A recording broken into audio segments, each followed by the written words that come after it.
नमस्कार शेतकरी मित्रांनो, आज आपल्याला उन्हाळी भुईमूग याच्यावर व्यवस्थापन पूर्ण व्हिडिओ बघायचे आहे। आपल्याला या ठिकाणी पाण्याचं, त्यानंतर मातीचं, त्यानंतर खत व्यवस्थापन, त्यानंतर कोणती फवारणी करावी हे पूर्ण आपल्याला या ठिकाणी ह्या व्हिडिओमध्ये बघायचे।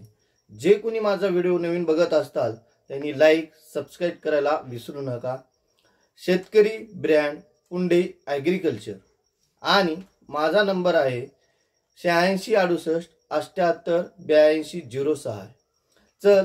चला तर ह्या ठिकाणी आपल्याला बघायचे उन्हाळी भुईमूग व्यवस्थापनामध्ये आपल्याला तापमानाबद्दल माहिती घ्यायची, त्यानंतर जमीन सुपीकता याच्यावर माहिती घ्यायची, त्यानंतर पेरणीचा वेळ, त्यानंतर मुख्य अन्नद्रव्ये व्यवस्थापन, त्यानंतर कीड रोग व्यवस्थापन, बीज प्रक्रिया, खत व्यवस्थापन, तण व्यवस्थापन, त्यानंतर आंतर मशागत कोणती करावी याच्यावर माहिती घ्यायची, त्यानंतर मेजर कोणते कीड येतात त्याच्यावर देखील आपल्याला या ठिकाणी माहिती घ्यायची। तर पहिल्यांदा आपण बघूया पेरणी कधी करावी। त्यामध्ये उन्हाळी पेरणीमध्ये आपल्याला 15 जानेवारी ते 15 फेब्रुवारी या दरम्यान मध्ये आपल्याला त्या ठिकाणी भुईमूग लागवड करायचे किंवा पेरायचं आहे। ह्या पिरियडला जर आपण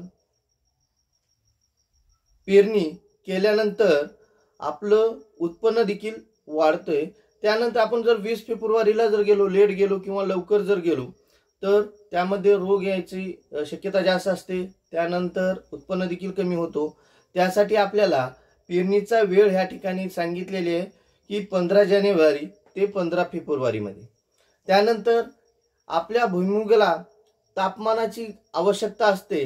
टेम्परेचर मध्ये डिग्री सेल्सिअस मध्ये जे तापमान असतो त्यामध्ये आपल्याला 15 डिग्री ते 25 डिग्री पेक्षा जास्त राहू नये, नाहीतर आपल्या उत्पन्नामध्ये घट येण्याची शक्यता असते। त्यानंतर आपल्याला भरपूर फोन येतात की भुईमूग लागवड कोणती करावी, त्यासाठी जातीबद्दल भरपूर जण फोन करतात कोणती लागवड करावी। तर आज आपण बघूया विद्यापीठाने संशोधित केलेल्या जाती ह्या ठिकाणी आज आपण बघूया। टीजीआर 24, त्यानंतर आहे 26, त्यानंतर टॅग 37, टॅग 51 नंबर या जाती आपण ह्या ठिकाणी बघितल्यात। त्यामध्ये आता आपल्याला उपटी जात मध्ये जर बघायचं असेल तर टीजी 37 आणि टीजी 51 जी जात आहे ती उपट्या जाती आहेत, आणि विद्यापीठाच्या जी जाती आहेत ते टॅग 24 आणि 26 यामध्ये आहेत। त्यानंतर आपल्या खाजगी कंपनीमध्ये जर विचार केला तर वेस्टर्न 51 आणि वेस्टर्न 55, त्यानंतर आहे बॉम्बे कस्तुरी 108, बॉम्बे 44, त्यानंतर बॉम्बे सुपर आणि दप्तरी 54 नंबर। तर सध्या मार्केटमध्ये जर विचार केला तर टॅग 24 जी जात आहे ती चविष्ट आहे पण उत्पन्नात थोडीशी कमी आहे। त्यानंतर टॅग 51 चा जर विचार केला तर उत्पन्नाला चांगली जात आहे पण थोडंसं आपल्याला उत्पन्नाला कमी आहे पण चवीला थोडीशी चांगली नाही। त्यासाठी काही शेतकऱ्याचं म्हणणं असतं की टॅग 24 घ्यावं, आणि उत्पन्नाला जर विचार केला तर 51 आणि वेस्टर्न 51 देखील चांगली जात आहे।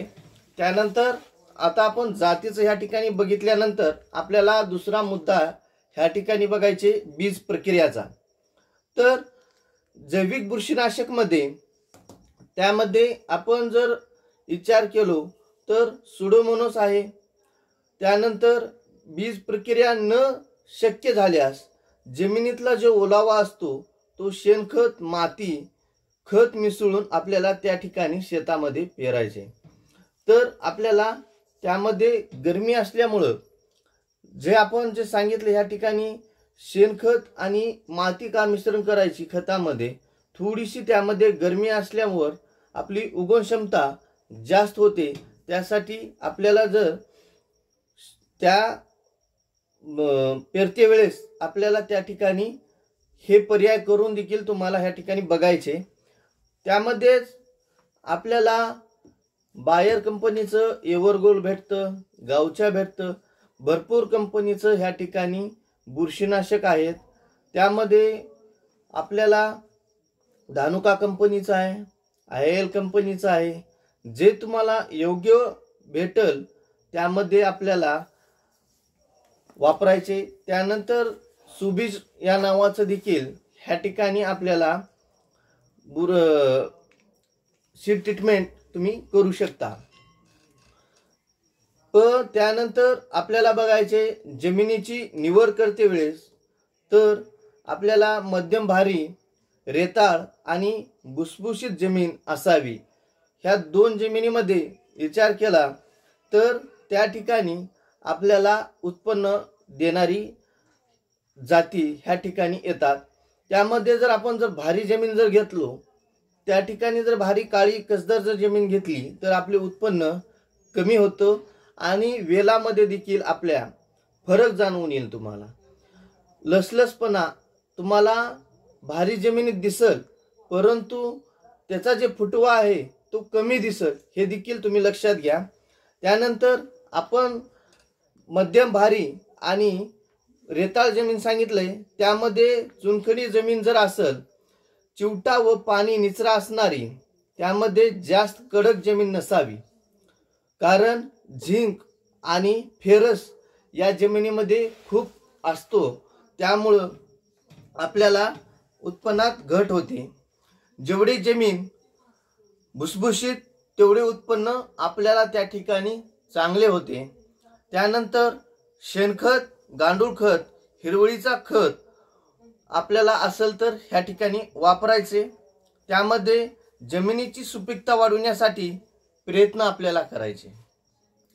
आता आपली लावण झाल्यानंतर 15 ते 20 दिवसामध्ये आपल्याला त्याच्यामध्ये कोळपे आणणे, काही भागामध्ये डोरणे असे म्हणतात, काही ठिकाणी डोरणे असे म्हणतात, ते आपल्याला बैलाच्या साहाय्याने ह्या ठिकाणी वापरायचे। कारण जेवढी आपली जमीन भुसभुशीत होईल त्यामध्ये आपली उत्पन्न देखील वाढतो। त्यासाठी आपल्याला बैलाच्या साहाय्याने असेल किंवा सायकलच्या साहाय्याने असेल, ज्याच्या परीने होईल तर आपल्याला एक का होईना त्या ठिकाणी डोरणी कोळपणी करणे गरजेचे आहे, कारण त्या ठिकाणी आपल्याला उत्पन्न वाढतं।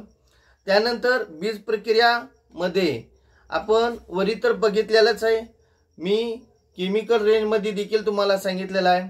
त्यानंतर टायकोडर्मा DX असेल 1 kg वापरायचे, त्याबरोबर 2 किलो सुडोमोनोस शेणखतामध्ये किंवा गांडूळ खतामध्ये आपल्याला जर सीड ट्रीटमेंट जर करू वाटत नसेल तर शेणखतामध्ये आपण जे बेसल खत वापरतो त्यामध्ये टायकोडर्मा 1 किलो आणि सुडोमोनोस 2 किलो आपल्याला त्या ठिकाणी वापरायचे। पेरणीच्या आधी एकरी 100 ते 200 किलो जिप्सम त्या ठिकाणी वापरायचे। त्यासाठी आपली जमीन भुसभुशीत होते, त्यामुळे आपल्याला त्या ठिकाणी जिप्सम वापरायचे।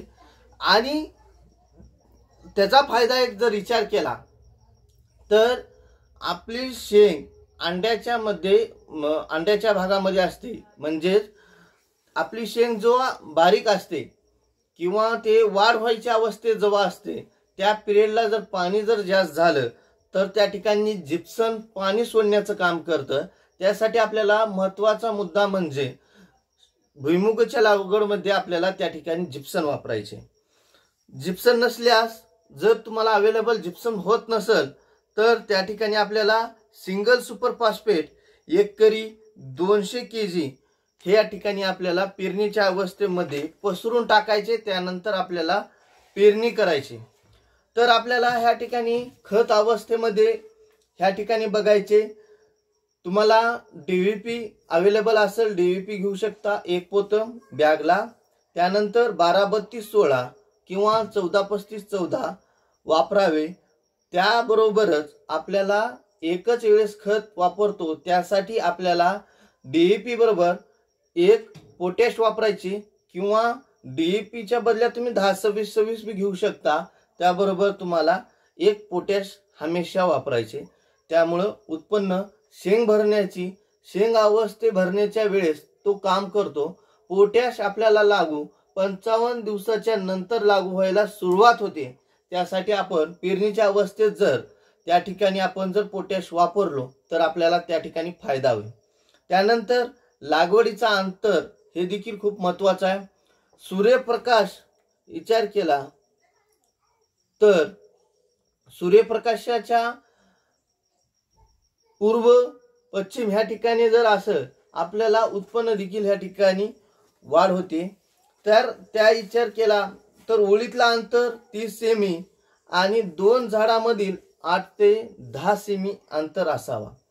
त्यानंतर बियाण्याचे विचार केला 2.5 ते 3 सेमी खोली अंतर असावा। त्याने जर खोल झालं तर ते उगवण शक्यता देखील कमी होते।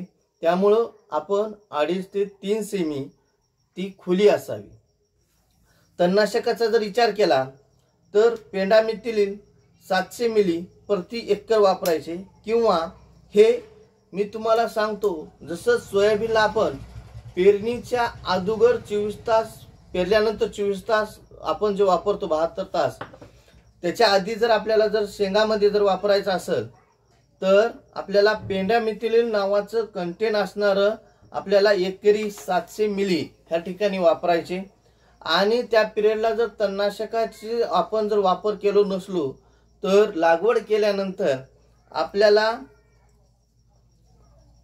वापरायचा असेल तर त्या ठिकाणी तुम्हाला विराम, सेलेक्टर, ओडिशी, परशूट या नावाचं देखील तुम्ही वापरू शकता। त्यानंतर आपल्याला कीड व आळी रोग व्यवस्थापनावर माहिती घ्यायची। प्रमुख आळीचा विचार केला साटोटेरा, त्यानंतर केसर आळी रोगामध्ये विचार केला तर टिक्का रोग आणि बुरशीजन्य रोग येतो। आता आपल्याला रोगाबद्दल आणि थोडीशी पुढी माहिती घ्यायची। त्याआधी आपण फवारणी व्यवस्थापनेमध्ये विचार केला तर 15 ते 20 दिवसामध्ये एक फवारणी घ्यायची। त्यानंतर 45 ते 50 दिवसाच्या अवस्थेत आणि 65 ते 75 दिवसामध्ये आपल्याला ह्या ठिकाणी फवारणी करायची। तर त्या फवारणीच्या पिरियडला आपण विचार केला तर प्रमुख रोगाचा विचार केला तर तो त्या ठिकाणी टिक्का रोग येतो।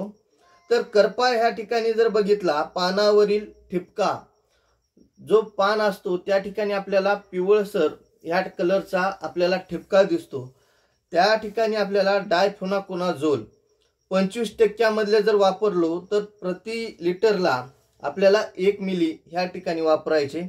टिक्का दिशीत जर आला असेल त्या ठिकाणी तर आपल्या दुकानदारांना सांगून आपल्याला सल्फर जरी असेल तर 40% सल्फर जरी आपण SG जर वापरलो तर 3 ml वापरायचे। आणि टिक्कामध्ये सल्फर जर 25 DP मधला जर वापरला तर आपल्याला 1.5 ते 2 ग्राम ह्या ठिकाणी आपल्याला वापरायचे। त्यानंतर मावा तुडतुडा आला तर इमिडाक्लोपिड या नावाचं घटक तुम्ही वापरू शकता। मी कुण्या कंपनीचं रिकमेंडेशन करत नाही ह्या ठिकाणी, तर तुम्हाला मी घटक सांगत आहे। त्या पिरियडनं त्या घटकनुसार तुम्हाला जे योग्य कंपनीचं वापरायचे ते तुम्ही वापरू शकता। त्यानंतर लष्करी आळी आणि घाटे आळी असेल तर एंडोक्सा कार्ब या घटकाचा तुम्ही वापर करू शकता। सांगायचं झालं तर गर्डा कंपनीचं एंडोक्सा कार्ब तुम्हाला त्या ठिकाणी भेटतंय।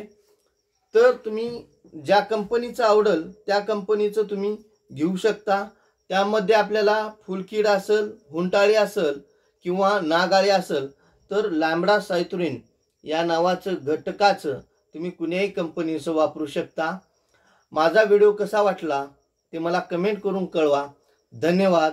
अधिक माहितीसाठी 86 68 78 82 06 धन्यवाद।